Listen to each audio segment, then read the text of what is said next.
In the busy city of Lagos, a quiet but confident journalist named Amara did something no one expected. In front of hundreds of people, she turned down the marriage proposal of Kweku Mensah, Africa's richest and most famous bachelor. Kweku was known for getting anything he wanted: money, fame, women, but that day, for the first time, someone told him no. The moment was caught on video and went viral across the world. Social media exploded. Some people cheered Amara for her courage, while others mocked Kweku for being rejected. But behind the headlines, something deeper was happening. Kweku couldn't stop thinking about that moment. Her rejection burned his pride and haunted him. He sent her gifts, flowers, cars, even the deed to a penthouse, but she returned everything without a word. The media called him the billionaire who got humbled, and his friends laughed behind his back. Meanwhile, Amara's calm confidence made her a global symbol of strength and self-respect. Women everywhere saw her as proof that self-worth was more valuable than wealth. Kweku tried to get his power back by buying the company where she worked, hoping to destroy her career. But when he arrived, he found her sitting in the CEO's chair. She had already been promoted for her honesty and courage. That day, Kweku realized money couldn't buy everything, especially dignity. Amara had won, not by fighting, but by staying true to herself. And that, no, became the start of a story that changed them both forever. Kweku Mensah had been called many things: brilliant, powerful, untouchable, but never rejected. When Amara said no to his proposal, it felt like his world cracked open. The rejection burned through his pride like fire through paper. At first, he tried to laugh it off, pretending it didn't bother him. But late at night, when the cameras were gone and the parties ended, the silence felt heavier than ever. He couldn't understand how one woman could say no to him. So he tried to win her back the only way he knew how: with wealth. He sent her flowers so large they blocked her office door, luxury cars with bows on them, and even the deed to a penthouse in Banana Island. But Amara returned everything untouched. Each rejection felt like another punch to his ego. Soon, the world began to notice. The tabloids called him the billionaire who got humbled. His friends joked about it at parties. Even his business partners started whispering that Kweku was slipping. The man who once seemed invincible suddenly looked human, and that scared him more than losing money ever could. While Kweku's pride crumbled, Amara's star only rose. Her story spread across Africa and beyond. Women quoted her interviews, young girls looked up to her, and hashtags like #BeLikeAmara started trending. She became a voice for those who chose self-worth over status, integrity over comfort. The same no that broke Kweku's pride built Amara's legacy. But Amara didn't celebrate his downfall. She wasn't trying to embarrass him. All she wanted was peace and the freedom to live by her values. Yet everywhere she went, people reminded her of the man she had turned down. What was just a moment of honesty for her had become a global story of power, pride, and self-respect. And somewhere in the middle of all that noise, Kweku realized something no one had ever told him: money could buy anything, but not a woman who knows her worth. Kweku couldn't handle the thought that Amara had moved on while the world still laughed at him. His pride wouldn't let him rest. Every time he saw her name on the news, every time someone mentioned her quote about self-worth, it stung like salt in a wound. He told himself he didn't care, but deep down, he wanted revenge. He wanted to remind her, and everyone else, that he was still powerful. So he came up with a plan. If he couldn't win her heart, he'd take away the one thing she loved most: her career. Using his wealth and connections, Kweku quietly bought shares of the media company where Amara worked.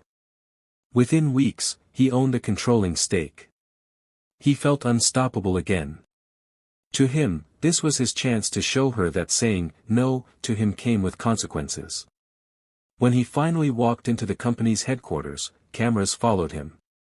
He wore his best suit, his confident smile back in place. He asked to see Amara, expecting to find her shocked or maybe even afraid. But when the door opened, what he saw froze him in place. Amara was sitting behind the CEO's desk. Calm, composed, and in full control. The board had promoted her just days before after seeing her leadership and integrity inspire millions. The company he thought he had just bought was now the one she led. For the first time, Kweku had no words. Amara looked up and smiled politely. "Mr. Mensah," she said, "welcome to my office." That single moment shattered everything he believed about power.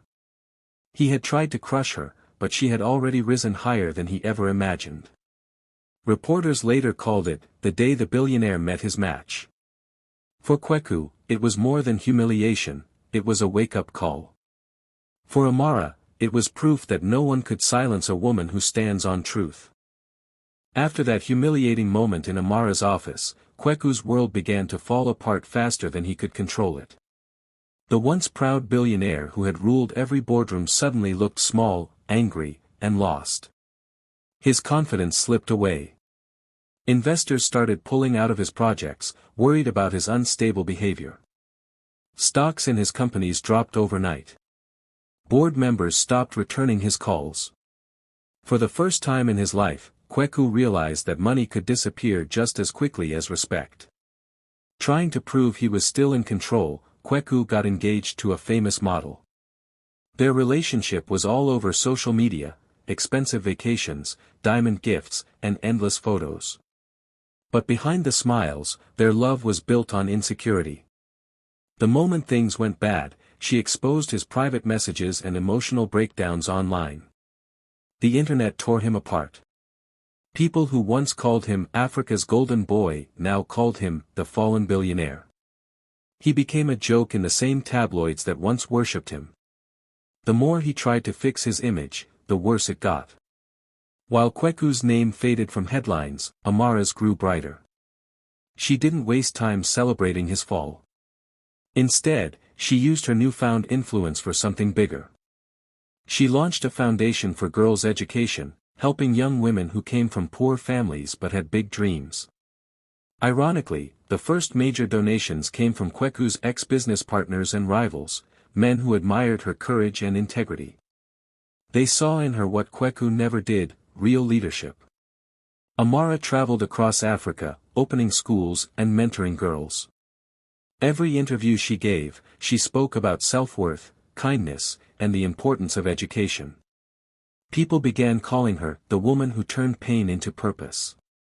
And as the world lifted her higher, Kweku watched from the shadows, realizing that the woman he once tried to control had built something far more powerful than his fortune, a legacy. Months passed, and time changed everything. The world had almost forgotten about Kweku Mensah, the once powerful billionaire whose name had once meant fear and respect. He had lost his shine, his confidence, and even his friends. Meanwhile, Amara's influence had grown beyond anything she ever imagined. Her foundation was now global, and she was invited to speak at an international conference on women's leadership and social change. The room was full of world leaders, entrepreneurs, and journalists. Cameras flashed, people whispered her name, and she stood on stage, calm, graceful, and strong. Kweku was there too, but not as a guest of honor. He had come quietly, hoping no one would notice him. His expensive suits were gone. His face looked older, and his eyes carried a tired sadness. Gone was the man who once believed the world revolved around him. After her speech, as the crowd surrounded Amara for pictures and interviews, he waited at the edge of the room, unsure if he should even approach her. But something inside him said he needed to. When their eyes finally met, the noise around them faded. Kweku walked up slowly, hands in his pockets, unsure of what to say. For a long moment, he just looked at her, the woman who had unknowingly changed his life. His voice trembled as he whispered, "You destroyed me." Amara looked at him with a soft, knowing smile. She didn't gloat or remind him of his past mistakes. Her voice was calm but firm. "No, Kweku," she said gently. "I reminded you you're not a god." He stood there in silence, her words sinking deep. For the first time, Kweku felt something he hadn't felt in years, peace. It wasn't anger or shame anymore, just the quiet truth that she was right. In that moment, surrounded by flashing cameras and curious eyes, the billionaire and the journalist weren't enemies or rivals anymore. They were just two people, one who had learned, and one who had taught. The moment Amara and Kweku shook hands, the entire room seemed to freeze. Cameras flashed like lightning, catching every second of it. That single handshake between the once arrogant billionaire and the woman who had turned him down spread across the world within hours. Headlines exploded, the billionaire and the woman who broke him. The photo showed two very different people, Kweku, humble and quiet, and Amara, strong and composed. It wasn't just a picture, it was a story. A story of power, pride, and the price of learning humility. Social media went wild. Some people called it a moment of redemption, others said it was poetic justice. Memes, quotes, and videos flooded every platform. People wrote things like, "He had money, but she had peace," and, "Her no was worth more than his billions." The image became a symbol, shared by women who had walked away from toxic relationships, and by men who realized ego can destroy everything. It was more than viral, it was history captured in one photograph. Amara didn't speak to reporters that day. She smiled politely, gave her speech, and quietly left the hall. But the photo followed her everywhere, on billboards, magazines, and TV screens. She had become a symbol of strength, not because she fought back, but because she stood firm in who she was. Kweku saw the same image on his phone later that night. For the first time, he didn't feel anger or shame. He just sat there, staring at it, understanding that the world wasn't mocking him, it was teaching him.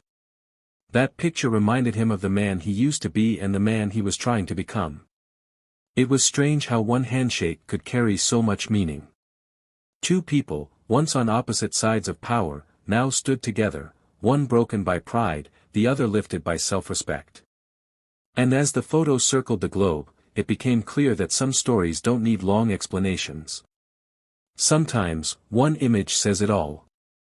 Later that evening, away from the flashing cameras and loud reporters, Kweku asked to meet Amara privately. For the first time, there were no bodyguards, no audience, and no pretense. Just the two of them sitting across from each other in a quiet hotel lounge. The air was heavy, but calm. Kweku looked different, softer, humbled, and sincere. He didn't carry the weight of pride anymore. His voice was low when he finally spoke. "Amara," he said, "you destroyed me, but in a way, you also saved me." She looked at him, curious but silent, waiting for him to continue. Kweku took a deep breath. "When you said no, I thought you embarrassed me. But really, you forced me to see myself. I spent years chasing money, power, and people's approval. I thought possessions defined me. I forgot what it meant to actually care. Your rejection broke something inside me, but it also opened my eyes. It made me human again." Amara listened quietly, her expression gentle but distant. She could tell he meant every word. "I lost everything," he continued, "but for the first time, I see clearly. You made me realize people matter more than profits. I just wanted to thank you." His words carried pain, but also peace. Amara smiled softly, her eyes kind yet firm. "Kweku, I forgave you a long time ago," she said. "But forgiveness doesn't mean going back. Some people are lessons, not chapters." He nodded slowly, understanding what she meant. For a moment, silence filled the room, peaceful, not awkward. There was no bitterness left between them. Only gratitude and acceptance. They both stood up, and Kweku extended his hand. She shook it, and that simple gesture closed a long, painful chapter in both their lives. As she walked away, Kweku watched her leave, realizing that the woman he once tried to own had given him something priceless, a new beginning. And for the first time, he smiled, not as a billionaire, but as a man finally free from his own pride. A year passed quietly after their last meeting. The world had moved on to new headlines, but both Amara and Kweku carried that moment with them.